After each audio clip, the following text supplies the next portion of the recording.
നമസ്കാരം. പുതിയൊരു വീഡിയോയിലേക്ക് സ്വാഗതം. ഇപ്പം ഞാൻ പറയുന്ന കാര്യം എന്ന് വെച്ചാൽ, ഇപ്പം ഞാൻ ഒരു യൂട്യൂബറാണ്, കണ്ടൻറ് ക്രിയേറ്ററാണ്. കണ്ടൻറ് ക്രിയേറ്റർ എന്ന് പറഞ്ഞാൽ ഞാൻ ചെയ്യുന്നത് മെഡിറ്റേഷൻ, യോഗ, പിന്നെ അതിൻ്റെ ഇടയ്ക്ക് ഈ കോമഡി വീഡിയോസ് അതൊക്കെ ഞാൻ ചെയ്തിട്ടുണ്ടായിരുന്നു. ഇപ്പം ഞാനത് ചെയ്യുന്നില്ല. എനിക്ക് താല്പര്യം ഈ യോഗ, മെഡിറ്റേഷൻ, പിന്നെ അതുപോലെ തന്നെ ഈ ഇൻസ്പിറേഷനായിട്ടുള്ള കഥകൾ പറയാനും എനിക്ക് ഇഷ്ടമാണ്. അപ്പം ഒരുപാട് കണ്ടന്റ് ക്രിയേറ്റേഴ്സ് ഉണ്ട്. ഇപ്പോൾ കോമഡി ക്രിയേറ്റേഴ്സ് ഉണ്ട്, പിന്നെ ഈ നാട്ടിലുള്ള ഈ പ്രശ്നങ്ങൾ അതിനെപ്പറ്റി റിയാക്ഷൻ ചെയ്യുന്നവരുണ്ട്. അതുപോലെ തന്നെ മൂവി ട്രailer-ഉം മൂവി ഇത് ചെയ്യുന്നവരൊക്കെ ഉണ്ട്, റിവ്യൂ പറയുന്നവരുണ്ട്, പിന്നെ ട്രാവലേഴ്സ് ഉണ്ട്. അങ്ങനെ ഒരുപാട് ഇൻഫ്ലുവൻസേഴ്സ് ഉണ്ട്. ഇപ്പം കണ്ടന്റ് കണ്ടുപിടിക്കാൻ ഏറ്റവും കൂടുതൽ പാട് ഞാൻ നോക്കിയിട്ട് കോമഡി ക്രിയേറ്റേഴ്സിനാണ്. കാരണം ഈ കോമഡി എന്ന് പറഞ്ഞാൽ പെട്ടെന്ന് ആളുകളിലേക്ക് വർക്കാവുന്ന സാധനമാണ് യൂട്യൂബിലും ഇൻസ്റ്റയിലൊക്കെ. പക്ഷെ കണ്ടന്റ് കിട്ടുക എന്ന് പറഞ്ഞാൽ നല്ല പാടാണ്. ഇപ്പം കഷ്ടപ്പെട്ട് കണ്ടുപിടിക്കുന്ന കണ്ടന്റ് ചിലപ്പം അത് വിചാരിച്ചൊരു ലെവലിൽ എത്തത്തുമില്ലായിരിക്കും. അതുപോലെ തന്നെ എൻ്റെ ഒരു കാര്യത്തിൽ യൂട്യൂബിലൊക്കെ യൂട്യൂബിൽ പോസ്റ്റ് ചെയ്യാൻ വേണ്ടി വീഡിയോസൊക്കെ ചെയ്യാനായിട്ട് എനിക്ക് നല്ല മടിയാണ്. കാരണം ഒന്ന് കണ്ടന്റ് കിട്ടാത്തതിൻ്റെ വിഷമം, പിന്നെ വെറൈറ്റി ആയിട്ട് എന്തെങ്കിലുമൊക്കെ ചെയ്യണമെന്നുണ്ട്. അതാണ് ഞാൻ ഇടയ്ക്ക് ഈ കഥകളുമായിട്ട് വരുന്നത്. പക്ഷേ കൂടുതലും നമ്മുടെ ഈ സൊസൈറ്റിയിൽ സോഷ്യൽ മീഡിയയിൽ വ്യൂസ് കിട്ടുന്നത് വേറെ കുറേ കാര്യത്തിനാണ്. ഇപ്പം നെഗറ്റീവായിട്ടാണെങ്കിലും, പിന്നെ അതുപോലെ തന്നെ എന്താ പറയുക, ഇതിനൊക്കെ ഒരു പോസിറ്റീവ് ഇല്ലാത്ത കാര്യങ്ങൾക്കാണ് കൂടുതലും വ്യൂസ് കിട്ടുന്നത്. ഇപ്പോൾ നല്ല കണ്ടന്റുകളും അതുപോലെ തന്നെ കഷ്ടപ്പെട്ട് ചെയ്യുന്ന ഒരുപാടുണ്ട്. അവർക്ക് അവരെ ആഗ്രഹിക്കുന്ന രീതിയിൽ അവരുടെ വീഡിയോസൊന്നും എത്തുന്നില്ല.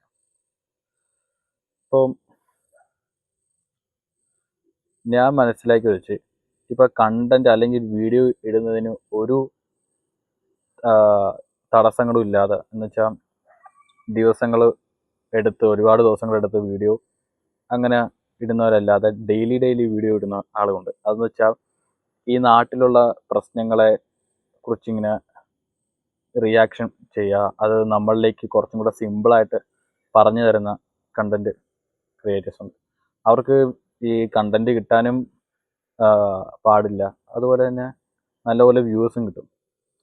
ഇപ്പോൾ ഒരുപാടുണ്ടല്ലോ. ഇപ്പോൾ ഈ രേണു സുധിയെ പറ്റിയിട്ട് ഒരുപാട് വീഡിയോസ് ഉണ്ട് ഓൺലൈൻ മീഡിയയിൽ. അതിനെക്കുറിച്ച് എന്താ പറയുക, കുറേ കൂടെ വ്യക്തമായിട്ട് പറഞ്ഞു തരിക. അതുപോലെ ഇപ്പോൾ ഇങ്ങനെയുള്ള യൂട്യൂബേഴ്സിന് ഏറ്റവും കൂടുതൽ വ്യൂസ് കിട്ടിയ സമയം എന്ന് പറഞ്ഞാൽ എലക്ഷൻ സമയത്താണ്. കാരണം എലക്ഷൻ സമയത്തുണ്ടായിട്ടുള്ള കോമഡികളും മണ്ടത്തരങ്ങളും ഇതൊക്കെ ഇതിനെക്കുറിച്ച് ഇങ്ങനെ റിവ്യൂ ചെയ്യുന്ന യൂട്യൂബേഴ്സിന് നന്നായിട്ട് വ്യൂസ് കഴിഞ്ഞിട്ടുണ്ട്. കാരണം അവരുടെ ഒരു കോമഡിയും പിന്നെ ഈ റിയാക്ഷൻ ചെയ്യുന്ന ആളുകളുടെ കോമഡിയും പരിഹാസവും ഒക്കെ ആളുകളിൽ നന്നായിട്ട് വർക്ക് ചെയ്ത് അത് നന്നായിട്ട് അവർക്ക് വ്യൂസ് കളക്ട് ചെയ്യാനായിട്ട് അവർക്ക് സാധിച്ചിട്ടുണ്ട്. അപ്പം അങ്ങനെയുള്ള കണ്ടന്റ് ക്രിയേറ്റേഴ്സിന് ഈ ന്യൂസുകൾ അല്ലെങ്കിൽ കണ്ടന്റ് വരാൻ ഒരുപാട് ക്ഷാമമൊന്നുമില്ല. നല്ല രീതിയിൽ അവർക്ക് ചെയ്യുന്നുണ്ട്. എല്ലാ ദിവസവും 2-3 വീഡിയോസ് ഇടുന്ന ചാനലുകളുണ്ട്. ഇപ്പം എൻ്റെ ഇത് നോക്കുകയാണെങ്കിൽ, ഞാൻ ഇന്നൊരു വീഡിയോ പോസ്റ്റ് ചെയ്താൽ ഒരാഴ്ച അല്ലെങ്കിൽ 4-5 ദിവസം കഴിഞ്ഞിട്ടേ ഞാൻ വീഡിയോ ചെയ്യത്തുള്ളൂ. അതുകൊണ്ടാണ് എൻ്റെ ചാനലിൽ നന്നായിട്ട് വർക്കാകാത്തത്. പിന്നെ ഇന്ന് ഈ സോഷ്യൽ മീഡിയയിൽ ഏറ്റവും കൂടുതലും സക്സസ് ആകുന്നത് നെഗറ്റീവിനും കോമാളിത്തരത്തിനും പിന്നെ ഈ വൾഗറായിട്ടുള്ള വീഡിയോസിനൊക്കെയാണ് നല്ല നല്ല ധാരാളം വ്യൂസ് കിട്ടുന്നത്. അപ്പം ഈ എന്നെ സംബന്ധിച്ച് എനിക്ക് വീഡിയോ ചെയ്യാൻ കുറച്ച് മടിയാണ്. പിന്നെ ഞാൻ ചെയ്യുന്ന കാര്യങ്ങൾ അത്രയും ജനങ്ങളിലേക്ക് എത്തുന്നില്ല. അപ്പം അതും കൂടെ ആകുമ്പോൾ ചെയ്യാനായിട്ടൊരു മടിയും തോന്നും. അത് മാറാൻ വേണ്ടിയിട്ടാണ് ഞാൻ കോമഡി നമ്മുടെ ജീവിതത്തിൽ നടക്കുന്നത്. ഇപ്പോൾ സ്കൂൾ ജീവിതത്തിലാണ് ഞാൻ കൂടുതലും ആ സമയത്ത് ഇട്ടത്. അത് ആ സമയത്ത് ചിലതിന് 1K വരെ പോകും, ചിലത് ഓടത്തില്ല, അങ്ങനെ തന്നെ സ്റ്റോപ്പായിട്ടായി. അതാണ് എൻ്റെ ഈ യൂട്യൂബിൻ്റെയൊക്കെ ഒരു പ്രത്യേകത. ഇതാണ്, ചില ഒട്ടും പ്രയോജനമില്ലാത്ത വീഡിയോസൊക്കെ ഭയങ്കര രീതിയിൽ 1 മില്യൺ അല്ലെങ്കിൽ 5 ലാക്ക് വരെ വ്യൂസ് കിട്ടും. ഇപ്പോൾ നമ്മൾ ഒരുപാട് ദിവസം ആലോചിച്ചെടുക്കുന്ന കണ്ടന്റ് ചിലപ്പോൾ അത് ഒരു 100 വ്യൂസിൽ സ്റ്റോപ്പായി പോകും. അതാണ് ഇതിൻ്റെയൊക്കെ പ്രത്യേകത.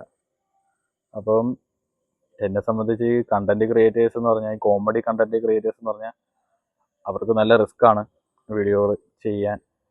പിന്നെ അത് ജനങ്ങളിലേക്ക് എന്താ പറയുക, അവർക്ക് രസിക്കാനും കൂടെ കുറച്ചും പാടാണ്. ഈ കണ്ടന്റ് കണ്ടുപിടിക്കുക, വീഡിയോസ് ചെയ്യുക എന്നൊക്കെ പറഞ്ഞാൽ നല്ല പാടാണ്. ഇപ്പം ട്രാവൽ ചെയ്യുന്ന ആളുകൾക്ക് കുറച്ചും കൂടെ ഒരു ഇതായിട്ടാണ്.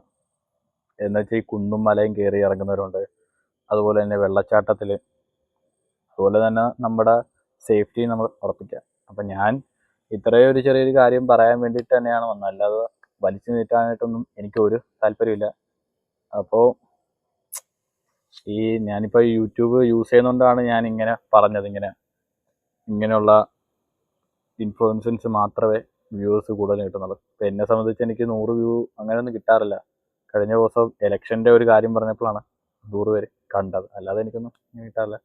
അപ്പോൾ എന്നെ സംബന്ധിച്ച് എനിക്ക് വീഡിയോസ് ചെയ്യാൻ കുറച്ച് മടിയുമാണ്. എന്നാൽ ഞാൻ ചെയ്യുന്നത് ഒന്നും അങ്ങോട്ട് വർക്കാവുന്നില്ല. അപ്പോൾ എന്നാലും ഞാൻ ഈ കഥകൾ, ഈ ബുക്ക് വായിച്ച് എടുക്കുന്ന കഥകൾ, ഇപ്പോൾ പുസ്തകങ്ങൾ വായിക്കുമെങ്കിൽ എല്ലാ കഥയും നമുക്ക് ചെയ്യാൻ പറ്റില്ല. അപ്പോൾ അത് യൂട്യൂബിൽ അത് നമ്മുടേതായിട്ടുള്ള രീതിയിൽ നമ്മൾ പറയാം, അല്ലാതെ അതിൻ്റെ അകത്തുള്ള പോലെ തന്നെ കോപ്പി പേസ്റ്റ് അല്ല നമ്മൾ ചെയ്യുന്നത്. പകരം നമ്മൾ മനസ്സിലാക്കിയിട്ട് നമുക്ക് എന്താ തോന്നുന്നു വെച്ചാൽ അത് പറയും. അപ്പോൾ അതും പറയാൻ ഞാൻ ശ്രമിക്കുന്നുണ്ട്. പക്ഷെ എനിക്ക് അങ്ങോട്ട് എൻ്റെ ചാനൽ അങ്ങോട്ട് സക്സസ് ആയി വരുന്നില്ല, ഒരുപാട് നാളായി. അപ്പം എൻ്റെ ഒരു ചാനൽ എനിക്ക് നന്നായി സക്സസ് ആവും എന്നുള്ള പ്രതീക്ഷയിലാണ് ഞാനിപ്പോൾ വീഡിയോ ചെയ്യുന്നത്. അപ്പോൾ നിങ്ങളുടെ സപ്പോർട്ട് ഞാൻ പ്രതീക്ഷിക്കുന്നു. അതും കൂടെ ഒന്ന് ഓർമ്മപ്പെടുത്താനും ഒന്ന് സ്ട്രോങ് ആക്കാനും വേണ്ടിയിട്ടാണ് ഞാൻ ഇപ്പോൾ ഇങ്ങനൊരു വീഡിയോ ചെയ്തിരിക്കുന്നത്. അപ്പോൾ എല്ലാവരും യൂട്യൂബിലും ഇൻസ്റ്റയിലൊക്കെ വീഡിയോസൊക്കെ ചെയ്യുക. പിന്നെ ഒരുപാട് നേരം അത് ഉപയോഗിക്കാതിരിക്കുക, മറ്റ് ഐഡിയകൾ കണ്ടുപിടിക്കാം. അപ്പം എല്ലാവർക്കും നല്ലൊരു ദിവസം ആശംസിച്ചുകൊണ്ട് ഞാൻ വീഡിയോ അവസാനിപ്പിക്കാം. ബൈ.